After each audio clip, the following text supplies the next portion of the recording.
Honorable members, Madam Speaker.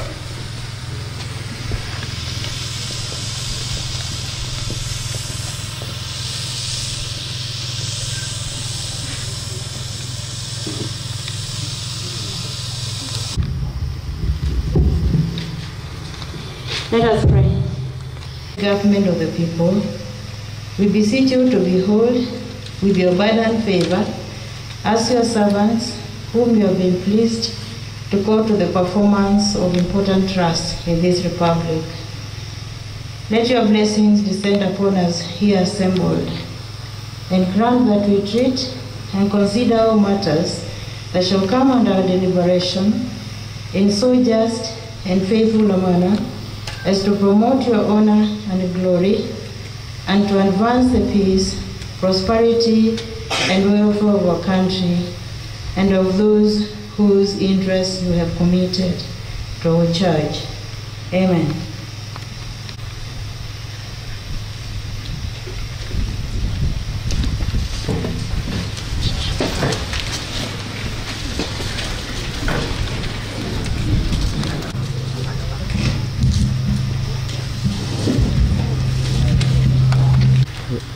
As we start our sitting this morning, allow me to greet you again and to announce my very presence.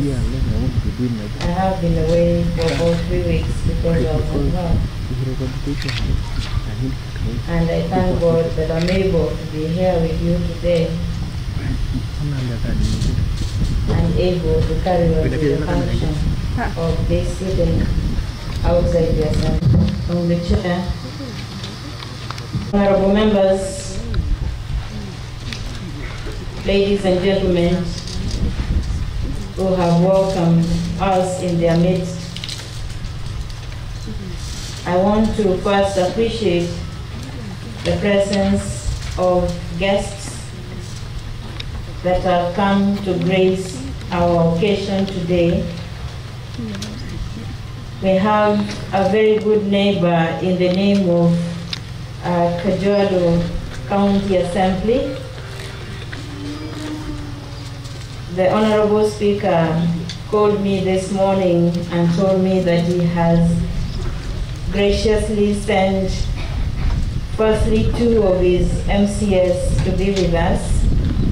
And I want to appreciate the presence of Honorable Francis Kaisha. Honorable Kaisha is from Olosirikon, Sholinke Ward, and he also sits in the Speaker's panel. Thank you very much, Honorable Kaisha. We also have Honorable Elizabeth Kibor. Thank you. Honorable Kibor is from Kaimurumia Ward, and she is the Vice Chair of the Agriculture Committee.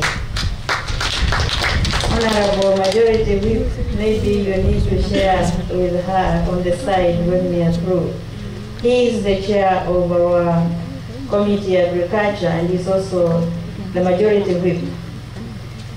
And then we also have a member from the Office of the Speaker, Mr. Albert Lemomo. Thank you, Mr. Albert Lemomo, for honoring our function today. I had sent invitation also to Makueni County, and the Honorable Speaker Mbilu told me to give an apology. He is in Mombasa at the moment, he won't make it. And I also bring the apology of the Majority Leader, Honorable Mark Mwendo. He is in Mombasa. There is a function that is going on within the Coast Province, and he went to attend to that one. It is still an official duty. I also have an apology, honorable members, from Mr. Mbuki, the clerk. There is some paperwork that he is preparing which is needed for presentation in some office tomorrow, and he asked me to allow him to be away from this function to prepare that paperwork. Honorable members, as you're aware, we started this forum of Bunge Mashinani as a way of realizing the national values and principles that are in the Article 10 of the Constitution, and also the objects of devolution under Article 174 of the Constitution. Honorable members, you're aware that under Article 196 of the Constitution, we are bound as an assembly. In everything we do, we involve the public. And this sitting today is the fourth that we have had since the Assembly of Machakos was inaugurated on Saturday. And the purpose is to bring the services of the Assembly closest to the Mwananchi, because that is the purpose of the Constitution. Honorable members, we convened this sitting as is usual through Gazette Notice number 7483 of 25th of September 2020. And the Gazette Notice gave notice of the venue, which is Kyeleni Primary in Kyeleni Ward, Matungulu Sub-County. And we also gazetted, honorable members, the date and time that we are supposed to hold. We appreciate, honorable members, because of logistics, we started a little late, but I am positive that we will achieve what is on the order paper. It was possible this would be in every ward, the 40 wards of Machakos County. And we hope and pray that we shall continue reaching Mwananchi to the farthest as we go on. And so even after we are through with this sitting, honorable members, we shall have a brief session also with the Mwananchi, and then you hear their needs, and you also tell them what you are planning to do, particularly through your mandate of representation, of legislation, and of oversight.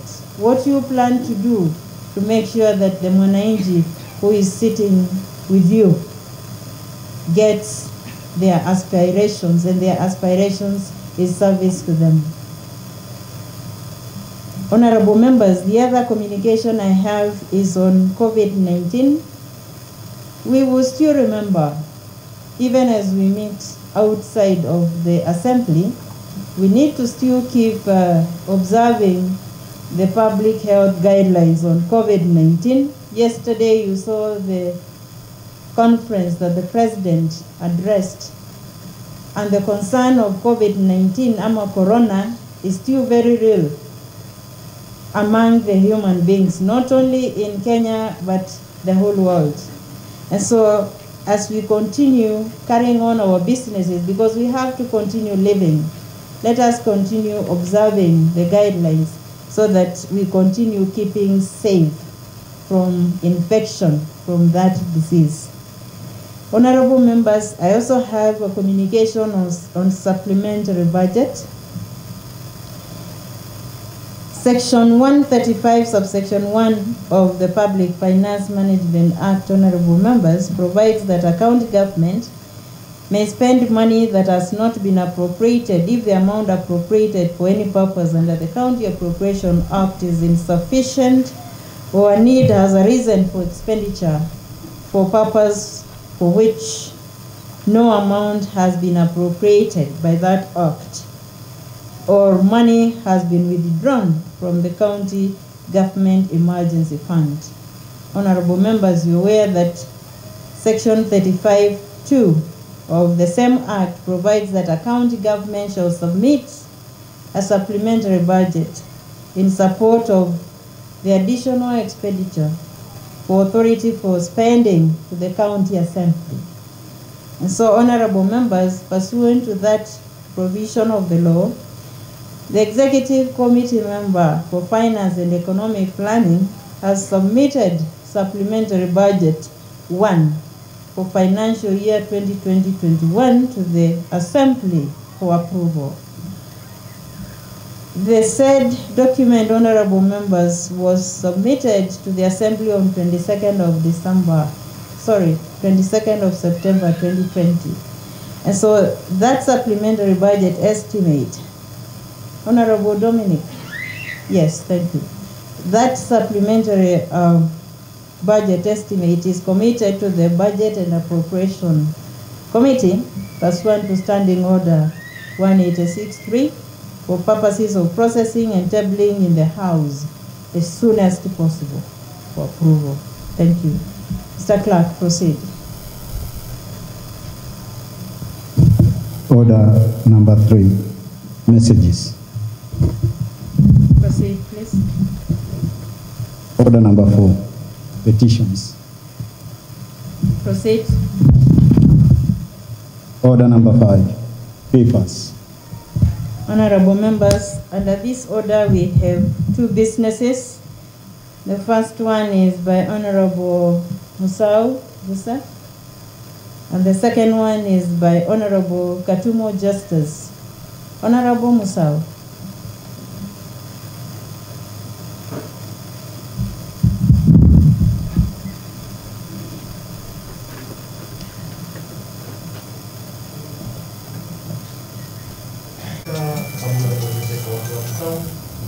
Representing the great people of Bunge and the chair Public Accounts and Investment Committee. Madam Speaker, read the following paper on the floor of the House today, the last September 2020, being the report on the financial statement of County Assembly of Machakos for the year ended June 2018. Thank you, Madam Speaker. Honorable Musau, can I see whether that paper is signed, just from where you are? Thank you, it is. Thank you. Honorable Justice Katumo.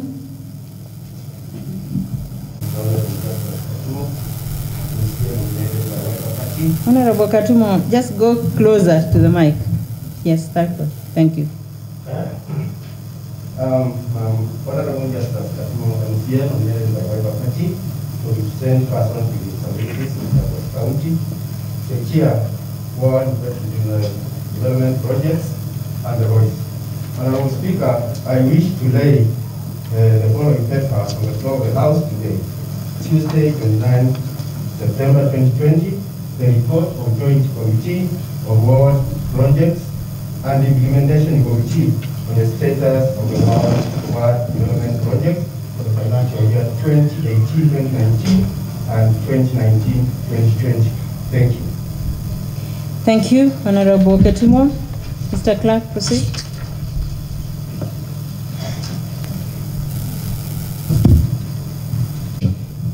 Honorable members, under this order we have 2 business, and the members who are moving the business is as above, Honorable Musau and Honorable Katumo, in that order.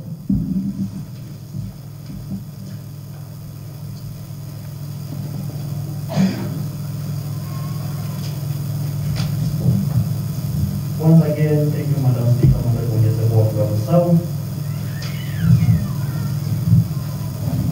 The member representing the great people of Bunge and the chair Public Accounts and Investment Committee, Madam Speaker. Madam Speaker, that we are at Article 29 of Article 5 of the Constitution provides that the Auditor General may competent report on the accounts of any entity that is funded from public funds.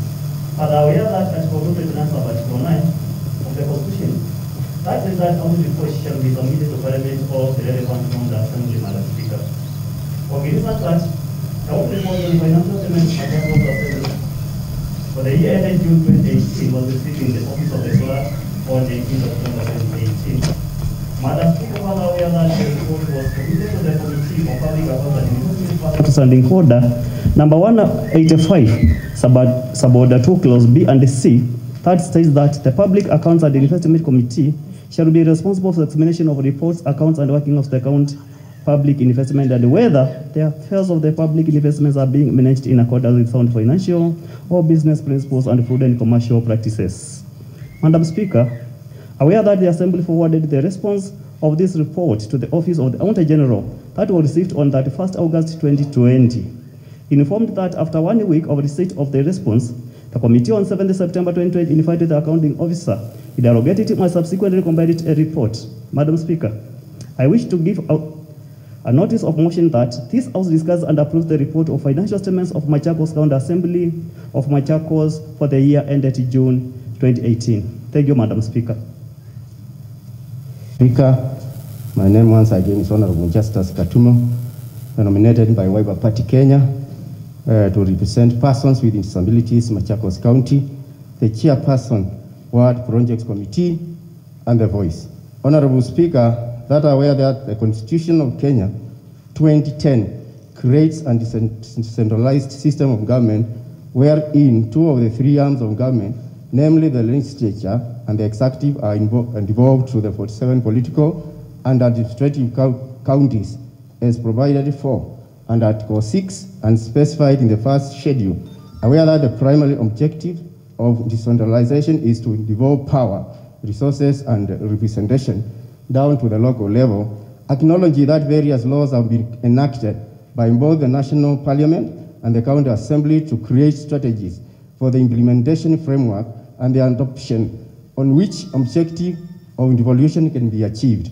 Honorable Speaker, aware that the Section 4.1 of Machakos County Ward Development Fund, Act Number 2 of 2014 establishes the Ward Development Fund, and the objects and purpose of this act was to ensure that a specific portion of the county annual budget is devoted to the wards for purposes of development, wealth creation, and in particular, the fight against poverty at the ward level.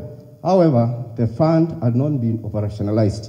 Honorable Speaker, aware that the County Assembly resolved to create a resource envelope that saw honorable members identify projects through public participation in their respective wards, and then work hand in hand with the executive, that is the respective departments, in the execution of the said projects. Honorable Speaker, note that the Assembly has continuously allocated funds to this resource envelope to facilitate ward priority projects in the financial year 2018 and 19 and 2019-2020 with a respective budget of 10 million Kenya shilling 10 million and 15 million shillings per ward. Honorable Speaker, I wish to give a notice of motion that this Honorable House discusses and approves the report of Joint Committee on Implementation and Ward Projects on the implementation status of ward projects for the financial year 2018 and 19 and the financial year 2019-2020. Thank you, Honorable Speaker. Thank you. Honorable Katumo. Order number 7. Statements. Honorable members. Point of order, Honorable Ndawa, what's up? Honorable Ndawa, speak to me. Thank you, Madam Speaker. I'm Honorable Judas Ndawa, representing the great people of Maturu. Madam Speaker, I'm standing under standing order number 27 on extension of time. Okay, go ahead. Honorable Speaker, I stand under standing order number 27 on extension of time. Honorable Speaker, standing order number 27.3 provides that the House may resolve to extend sitting time.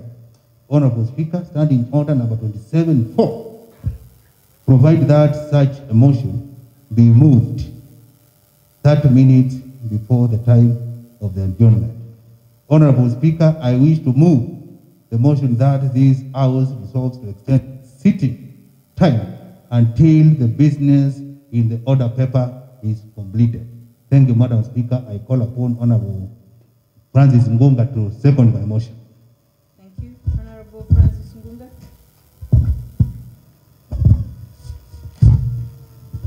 Ngunga. Thank you, Madam Speaker. My name is Honorable Ngunga. I represent the people of Mua.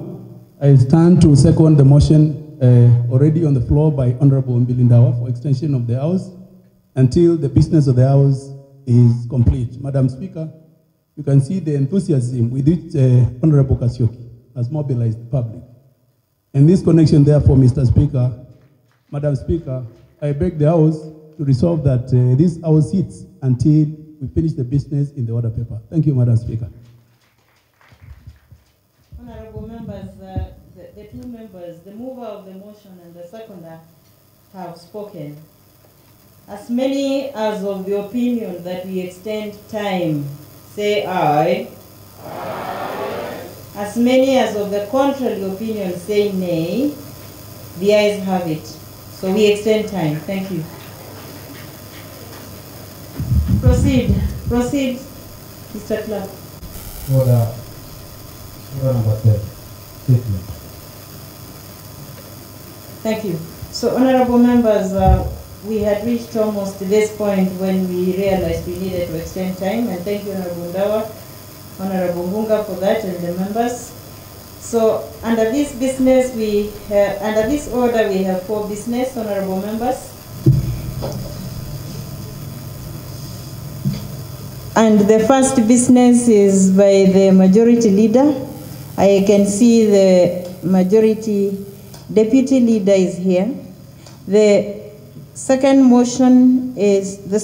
business, is by Honorable Moffat Maitha. The third one will be by Honorable Dominic Ndambuke. And we have a fourth one by Honorable Patrick Kituko. Honorable Justus Kitengu.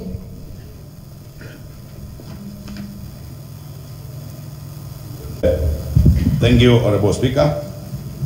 My name is Honorable Justus Kitengu, representing the great people of Kiva Ward and Deputy Major Leader. Honorable Speaker, the House Business Committee met on Monday, 28 September 2020 to ballot business for the House as forwarded by committees and honorable members pursuant to the provisions of the Standing Order number 151-5. The committee balloted additional business for 29 September 2020 and business for 6th October 2020 as follows. Tuesday morning, 29 September 2020 at 10 a.m. Response to statement requested by Honorable Moses Mita on uploading of budget on the IPMIS. The motion is by Honorable Dominic Ndambuke, Chairperson Budget and Appropriation Committee. 2. Tuesday morning, 6 October 2020 at 10 a.m. Report of PAC on the audit report on financial statement of County Assembly of Machakos for the year ended June 2018 by Honorable Joseph Musau, Chairperson PAC. And lastly, Honorable Speaker, Tuesday afternoon, 6 October 2020 at 2:30 p.m., report of Joint Committee of Ward Projects and Implementation Committee on the status of ward development projects for financial year 2018-2019 and financial year 2019-2020 by Honorable Justus Katumo, Chairperson Ward Projects Committee. Thank you, Honorable Speaker. Thank you, Honorable Kitengu. Honorable Moffat Maitha.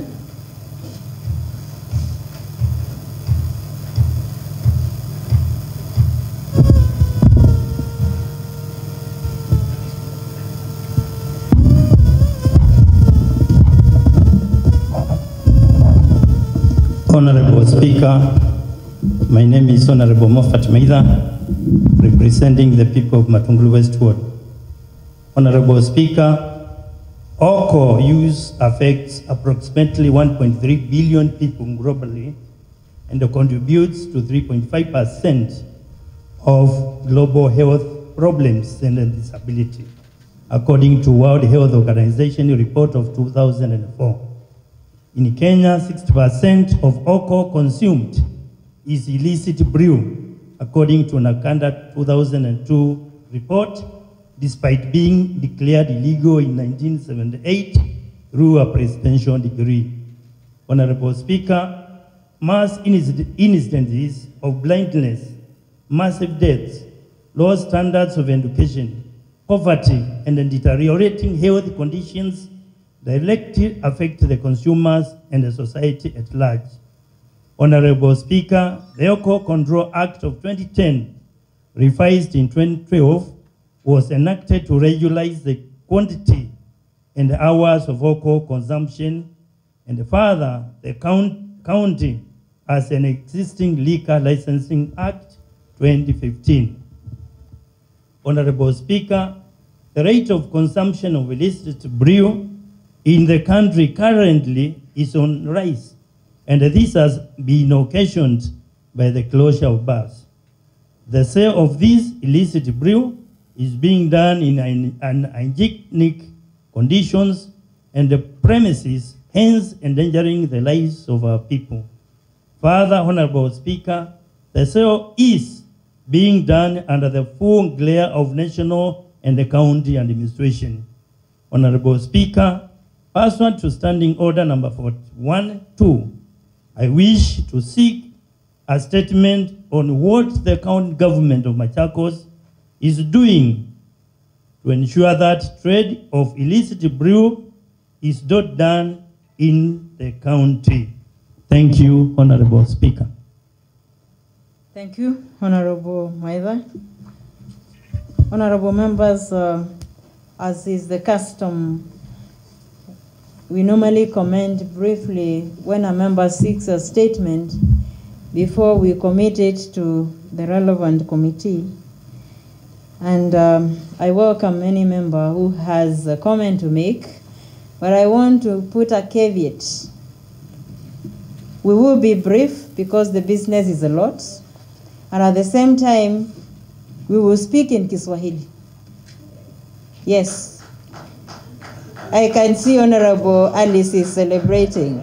So those who have not learned Kiswahili, speak. But remember, you can also make Kikamba Kiswahili. But what is acceptable in the house, all right?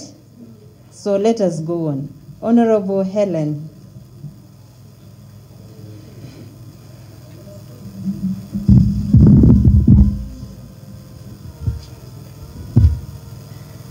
Asante, Madam Speaker.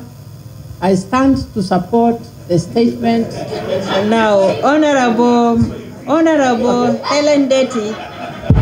Honorable Helen Detty, remember you cannot mix the two. You started with Asante, so go ahead. Go ahead. Okay, asante, Madam Speaker. Kiswahili yangu ni nusu-nusu lakini nitaongea. Mimi nimesimama hapa kusema hiyo statement imepeanwa na MCA wa Matungulu, Mheshimiwa Mofat Maitha. Nimesimama na yeye kwa sababu Honorable Helen Detty, you know where the chair is. Okay, sorry. No, you stand on the side where the mic is. This mic. That mic, eh? Okay. Yes.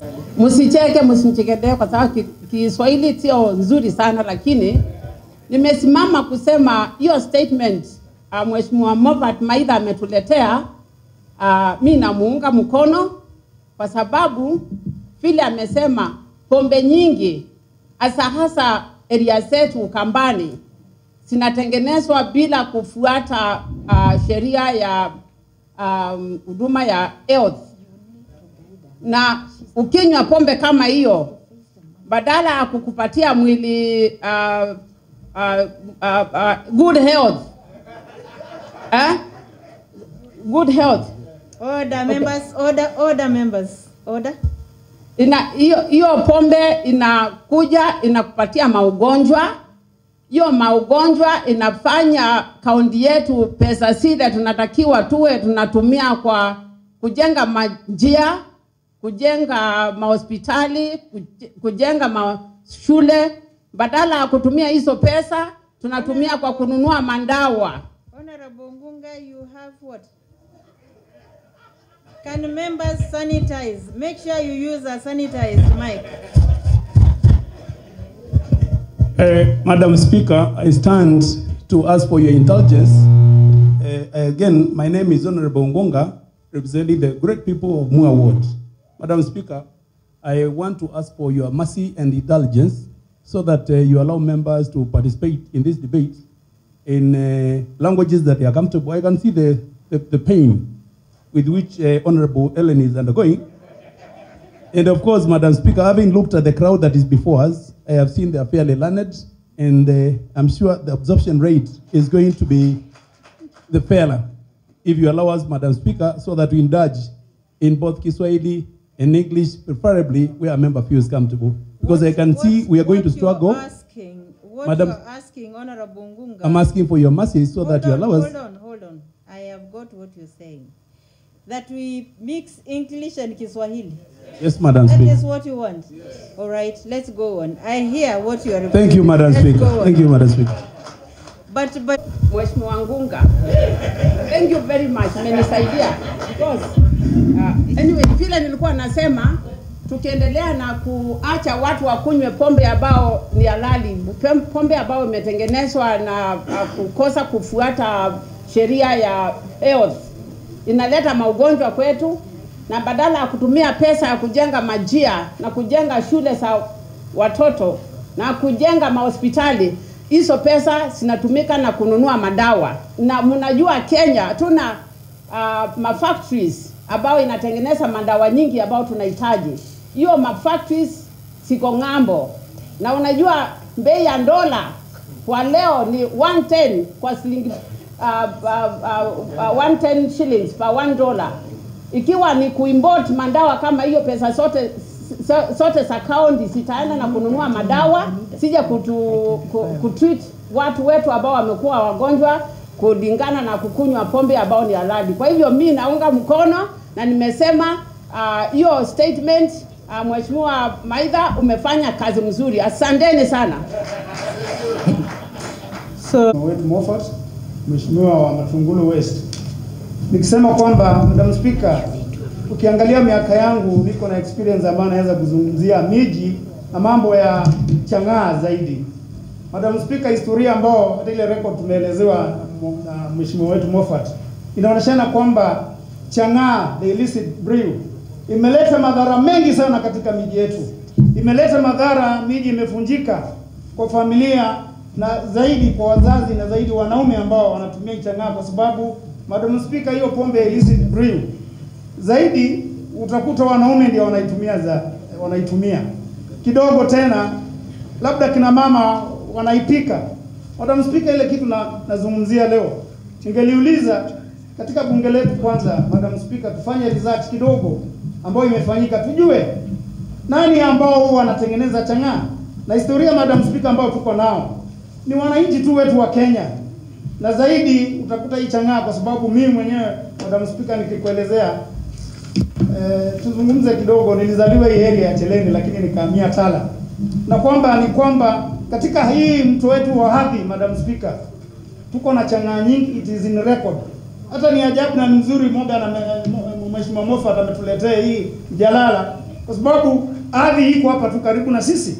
Madam Speaker, njia ile nilikuwa nasema ni kwamba sisi kama wananchi ni mzuri wananchi sasa waelimishwe, waelezewe kwamba chang'aa haipai katika miji, chang'aa itusaidii lakini inavunja miji. Chang'aa inaleta umaskini katika familia. Chang'aa inaua. Kwa hivyo tutafanyaje? Madam Speaker, uzuri ni kwamba community ndio wenyewe na ndio wenye serikali. Kwa hivyo nauliza wananchi wenyewe ndio wanaweza kumaliza illicit brew, hiyo chang'aa. Msingoje, yes tuko na askari.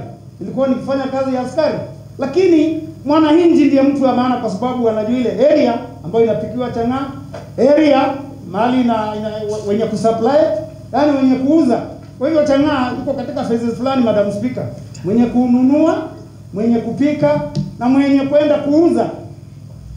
Tukifunga hizo njia, tukisaidiana na askari wetu, mwananchi akijitokeza, tutamaliza chang'aa katika nchi yetu. Asante Madam Speaker.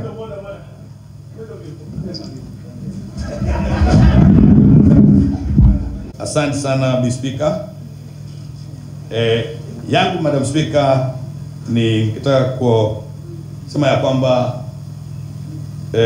ile motion imeletwa na Mheshimiwa Maitha ni mzuri kwa afya ya wananchi kama itatekelezwa ipasavyo. Madam Speaker, nakumbuka vizuri sana illicit brew ama hii pombe ya kienyeji imekuwa inatengenezwa kule nyumbani na inauzwa pia huko nyumbani. Na Madam Speaker, ningependa kusema ya kwamba nyumbani yenyewe kuna watoto, familia inaishi pale, na wakati wale wananchi ama wale wanaotumia hii pombe haramu, pombe ya kienyeji wanapoingia, tabia yoyote pale nyumbani inaweza fanyika. So Madam Speaker, what I can say is that Honorable Speaker, is that we need to help the county government, the national government, together with the wananchi, to make sure that we end this business. Because, Honorable Speaker, it has reduced to a percentage of almost 90%, but still we have the 10% in some of the areas, in rural areas, where it's also going on. Honorable Speaker, back in 2017, 2018, I invited Honorable Tariq to one of my area, whereby the illicit brew was being prepared. And together with the community, we managed to talk to the mama who was preparing the illicit brew. But Honorable Speaker, I can imagine that we found the lady and like 16 drums full of Macau. It's called Macau. And the same our people are the ones who are consuming the same. But we talked to her nicely. But the problem is that she asked us to give her like 2 weeks to sell the one which was ready, and then allow, and then from now on she can stop. But we managed to dialogue with her. We told her the disadvantages of the illicit brew and the way we are trying to, and the way she is spoiling the community and the entire society. And now she stopped, Honorable Speaker. So it's not a matter of what is the county government is doing, but all of us, we can talk to them and show them the disadvantages of illicit brew, and I'm sure we can end this fight against the illicit brew. Thank you, Honorable Speaker. Honorable, just a moment. You remember we are in the ward of Honorable Kasioki. We need to Honorable Kasioki. Speaker, kwa majina naitwa Josephat Mwanzia Kasioki, MCA wa Kyeleni ward mahali mko. Kabla sijachangia hii statement ya Mheshimiwa Moffat, kwanza ningetaka kuchukua nafasi hii kuwakaribisha Kyeleni na niseme ni asante sana kwa ajili tangu mbunge Mashinani lianze tumekuwa wahine. We are the 4th ward kuwa na mbunge Mashinani. Asante sana kwa kutuweka mstari wa mbele kwa ajili zile sehemu zote bunge Mashinani imeenda isipokuwa Kidimani, zile zingine zote kwangu mimi naweza sema ni kama marginalized areas. Ukiangalia Ndidhini kwa Mheshimiwa Kituku ni huko ndani. Ukiangalia kwa Mheshimiwa Mama Tosha kwake Kibauni ni huko ndani. Kyeleni, kwa wale mmekuja wakati wa kwanza, nafikiri mumeona njia sio nzuri sana na sio mbaya sana. Tunatoka huku. Asante. Thank you. Ningeomba kuchangia statement ya Moffat. Waheshimiwa wa County Assembly ya Machakos, ya kwanza ningetaka kuwaelezea Kyeleni mahali mko, pombe haramu, pombe hiyo mnaita haramu, hapa imezidi. Hata some areas zimepewa majina. Kuna majina kama Baghdad. Ukienda huko unapata kweli ni Baghdad kwa ajili ya hao watu, hata watoto hawaendi shule. Kuna watu hata hawajui soko iko wapi. Wanaishi huko kwa mto, Na mimi nikiwa mtoto mdogo nilikuwa nafikiria hii pombe haramu inapigwa tu Mathare Valley, lakini nilishangaa sana kuja Kyeleni na nikapata ile iko na test ni kama inatoka Kyeleni. Na Bi Speaker, ile ya maajabu ni kwamba hao watu ni madugu zetu, ni watoto wetu, na hata sheria, hata serikali ikijaribu kuingilia, ningewaomba tu mnipatie nafasi niongee tu kisa ambaye hata ijamaliza wiki mbili. The assistant chief wa mahali inaitwa Kituluni, nafikiri hapo hapa, alienda kushika mtu akiwa amepiga hiyo pombe haramu na hakuweza kumshika. Kwa ajili community ilitoka, wakatoka watoto, mzee, villagers, na wakasema wakuja na panga. The assistant chief ekuran kwa ajili ya maisha yake.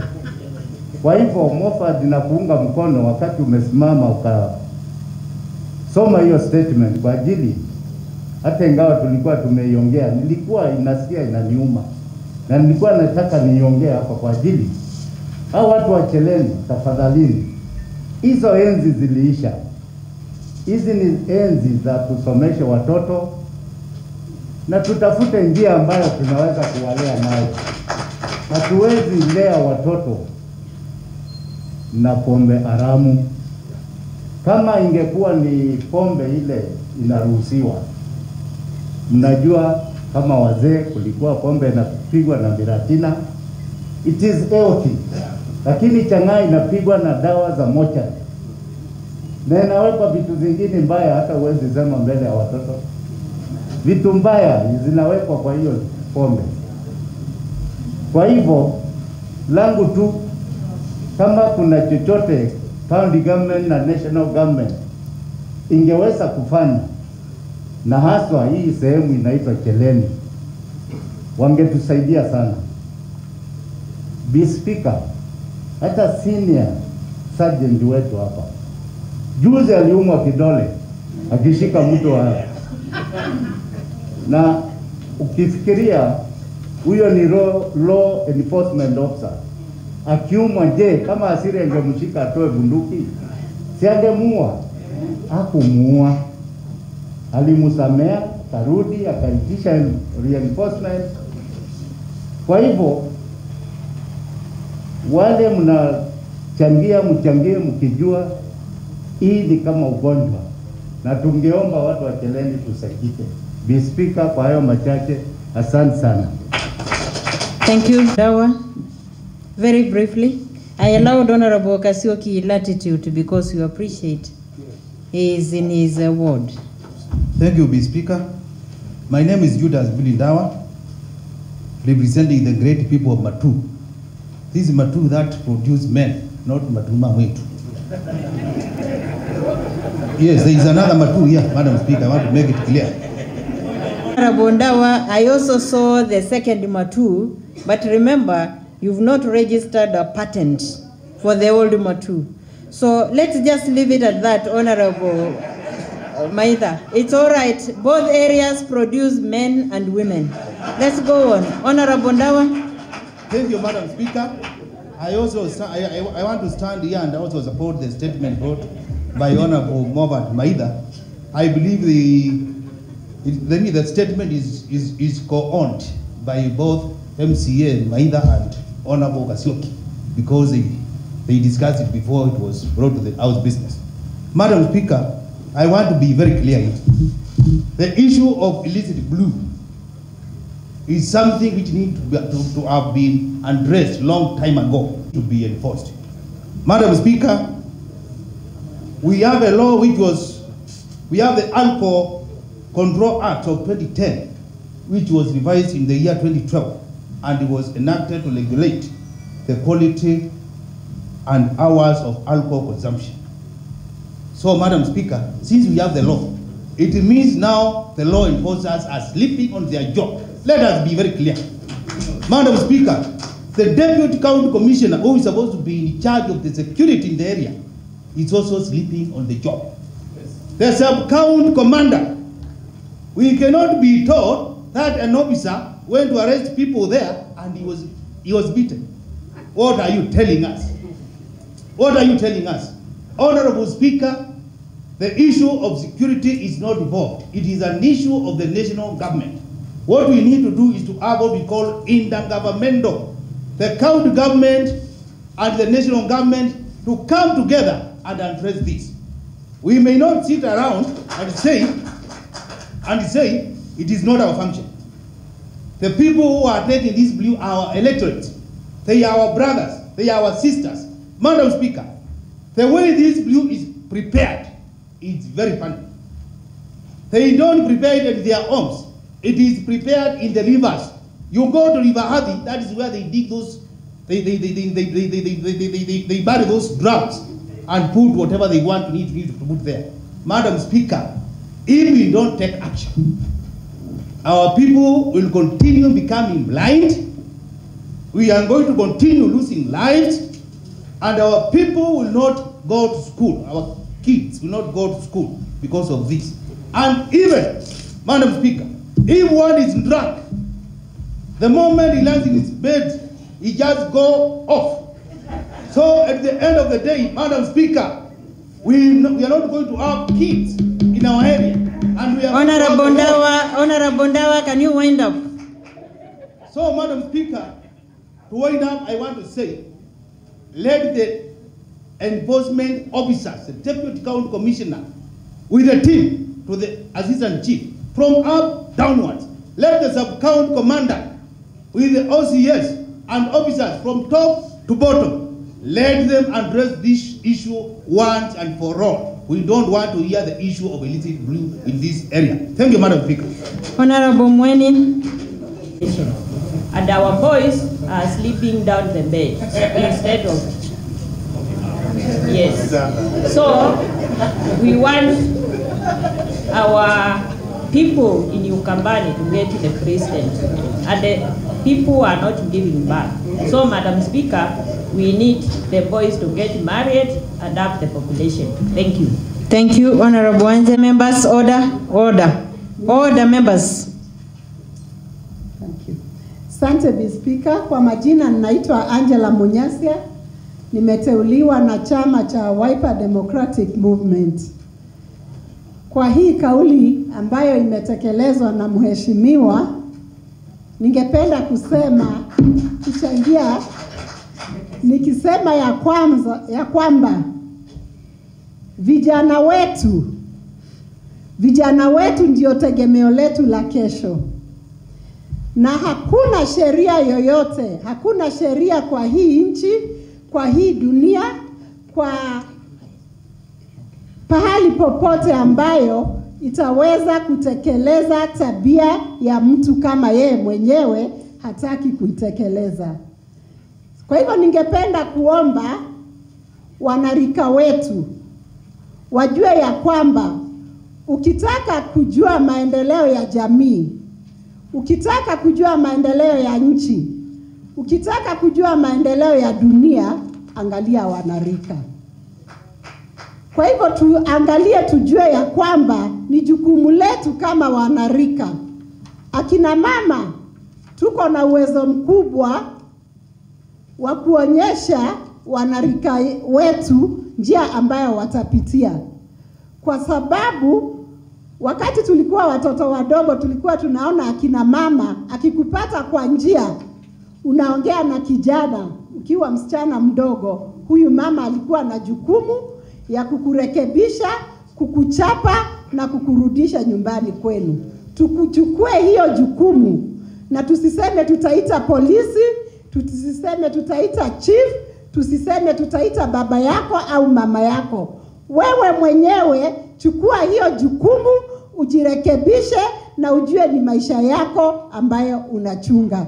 Asante Bi Speaker. Thank you, Honorable Asante Bi Speaker. Jina naitwa Tarik Mlate Mwema. Nimechaguliwa Masinga Central. Be brief, Madam Speaker. I think the statement is clear. Statement ya Honorable Moffat iko very clear. Inauliza government ya Machakos inafanya nini kuhusu hii shida. na mimi niko na suluhu kidogo.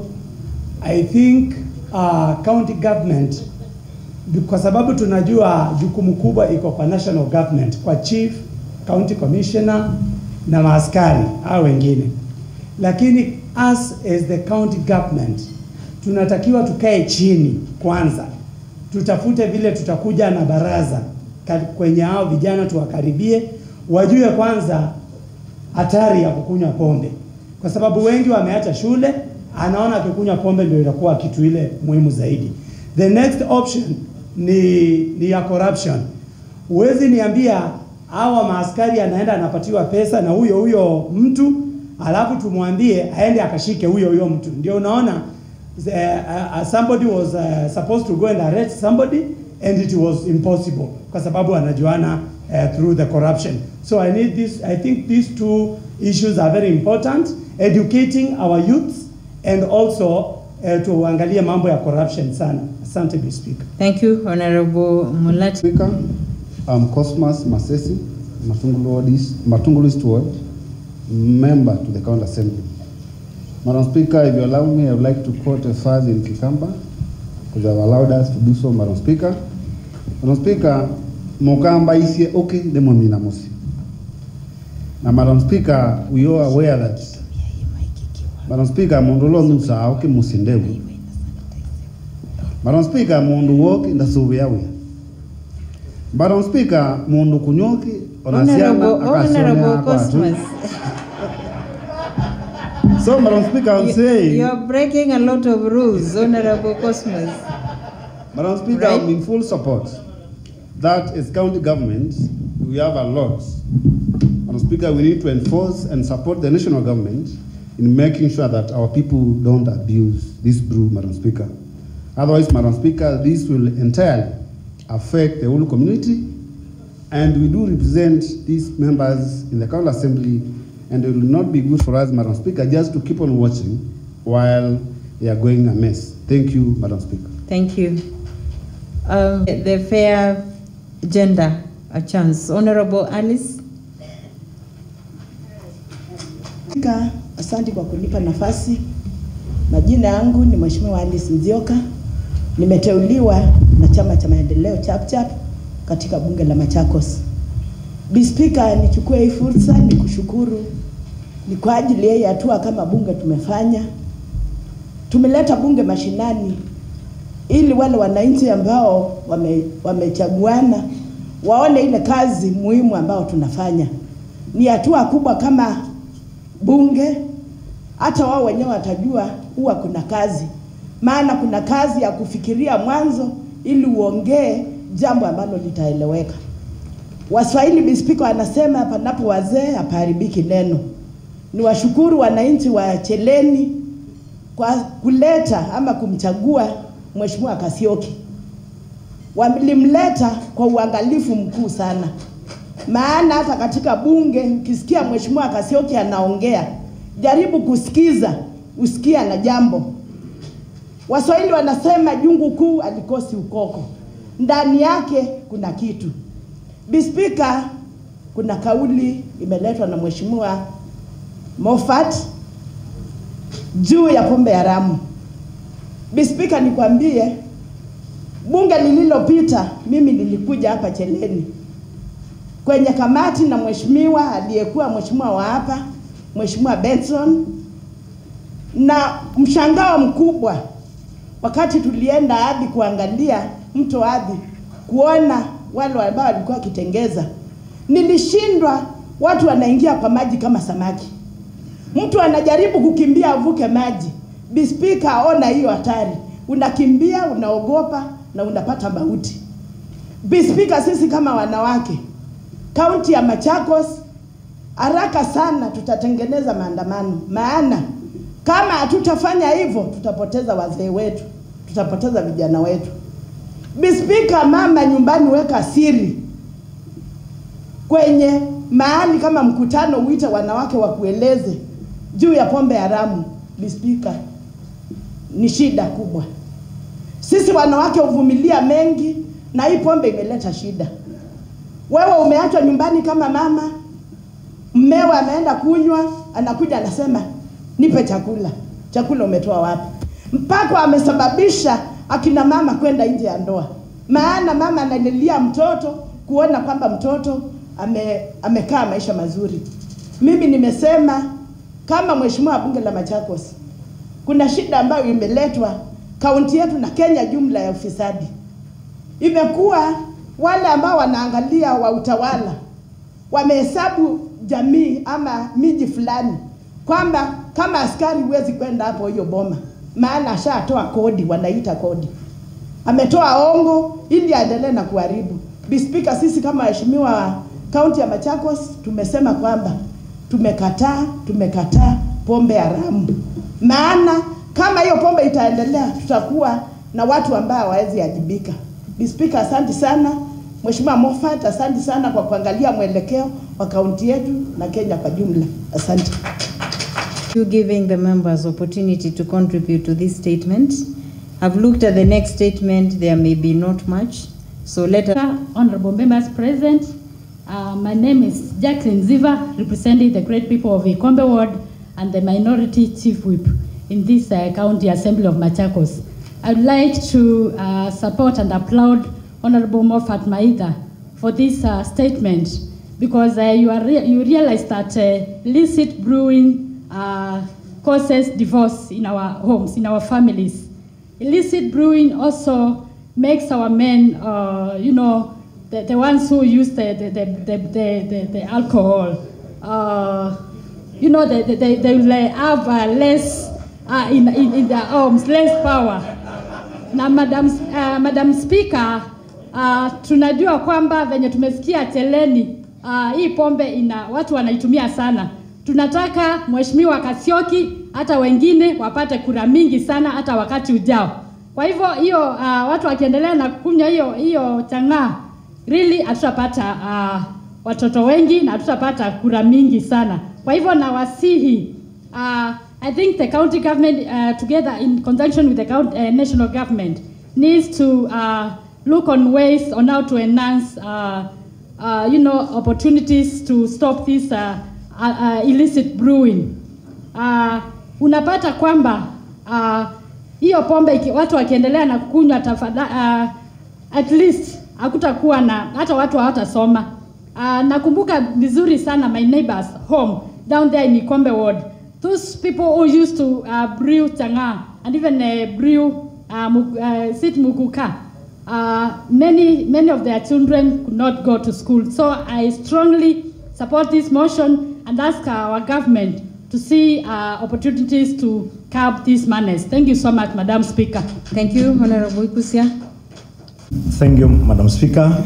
My name is Honorable Ikusia Kaloki, representing the people of Kangundo West Ward and also the Deputy Minority Whip in the House. I stand here to support the statement sought by Honorable Moffat Maitha of Matungulu West Ward.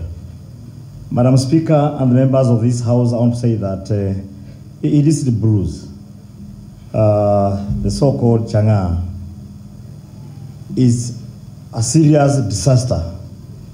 Is killing more people on a daily basis than the coronavirus, Madam Speaker. Order, members. We need silence in the House, members. People are dying on a daily basis. Except the member who is contributing, let us have silence. Thank you, Madam Speaker. I was saying that illicit brews has killed more people than coronavirus in our county. People are dying on a daily basis as a result of these illicit brews. Reason being that these beers have not passed through the normal checking standards, the Kenya Bureau of Standards.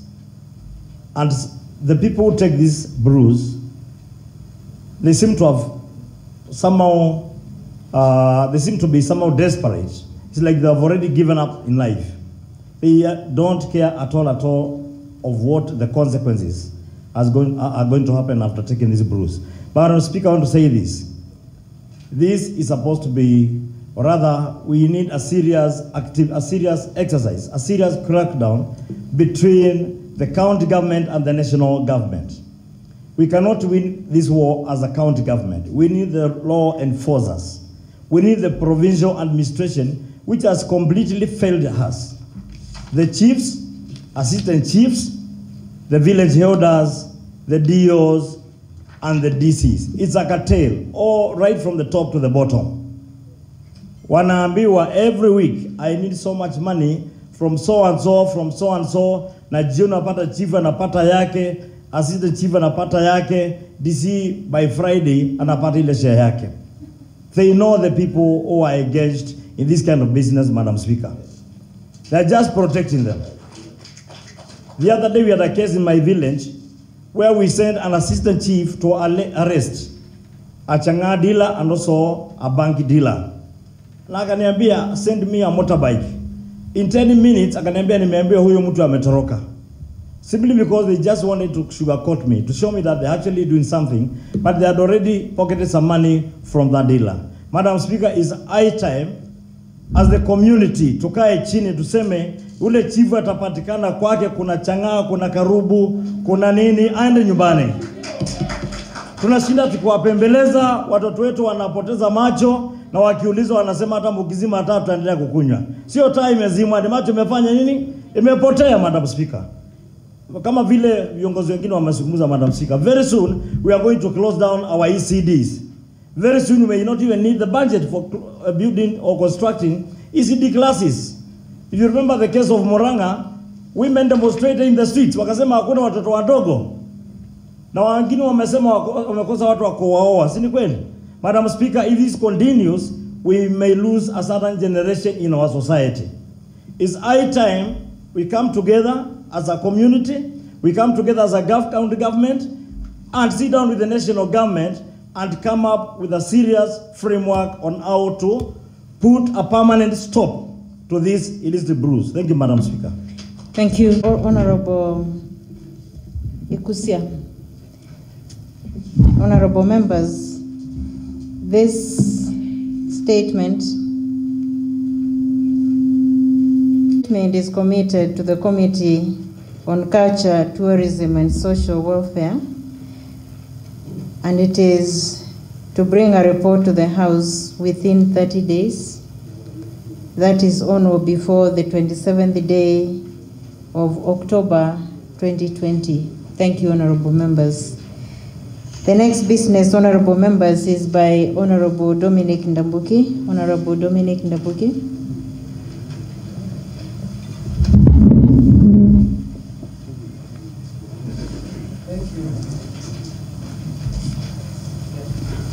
Thank you, Honorable Speaker.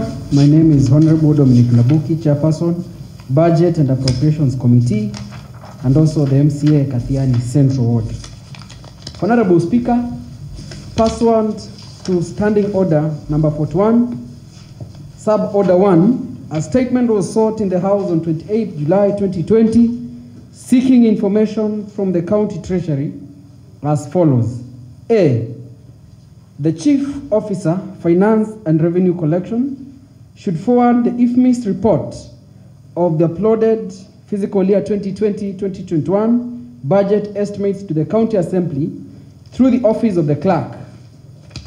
B, the Chief Officer, Finance and Revenue Collection, should provide the County Assembly with IFMIS report for each month on the county income and expenditure in the fiscal year 2020-2021.